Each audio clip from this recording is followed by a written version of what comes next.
नमस्कार मित्रांनो, तर शेतकरी बांधवांसाठी मोठी आनंदाची बातमी आलेली आहे। तर राज्य शासनाच्या माध्यमातून शेतकरी बांधवांच्या खात्यामध्ये पैसे जमा होण्यास सुरुवात झालेली आहे आणि येत्या 2 ते 3 दिवसांमध्ये सर्व पात्र शेतकरी बांधवांच्या खात्यामध्ये पैसे जमा होणार आहेत।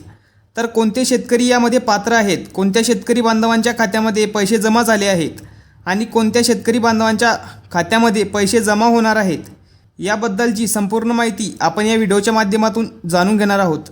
तर हा व्हिडिओ नक्की शेवटपर्यंत पहा। चॅनलवरती जर नवीन असाल तर चॅनलला सबस्क्राईब करा। आपल्या चॅनलवरती अशाच महत्त्वपूर्ण योजनांच्या माहितीचे व्हिडिओ येत असतात। तर शेतकरी बांधवांनो, जर तुम्ही नुकसान भरपाईसाठी KYC केले असेल तर अशा सर्व पात्र शेतकरी बांधवांच्या खात्यामध्ये पैसे जमा होण्यास सुरुवात झालेली आहे। तर सोमवारपर्यंत सर्व पात्र शेतकरी बांधवांच्या खात्यामध्ये हे पैसे जमा होतील। जर तुम्ही KYC केले नसेल तर लवकर KYC करून घ्या। एक विशिष्ट नंबर तुम्हाला तलाठी कार्यालयाकडून मिळेल। तो नंबर घेऊन तुम्हाला CSC सेंटरमध्ये जायचं आहे।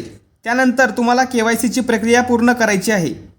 जोपर्यंत तुम्ही KYC करणार नाही तोपर्यंत हे पैसे तुम्हाला तुमच्या खात्यात जमा होणार नाहीत। त्यासाठी लवकर KYC करून घ्या। ज्या शेतकऱ्यांची KYC झालेली आहे त्यांना पैसे मिळण्यास सुरुवात झालेली आहे। सोमवारपर्यंत सर्व पात्र शेतकऱ्यांच्या खात्यामध्ये हे पैसे जमा होणार आहेत। महत्त्वपूर्ण हा व्हिडिओ सर्वांना शेअर करा। चॅनलवरती जर नवीन असाल तर चॅनलला सबस्क्राईब करा।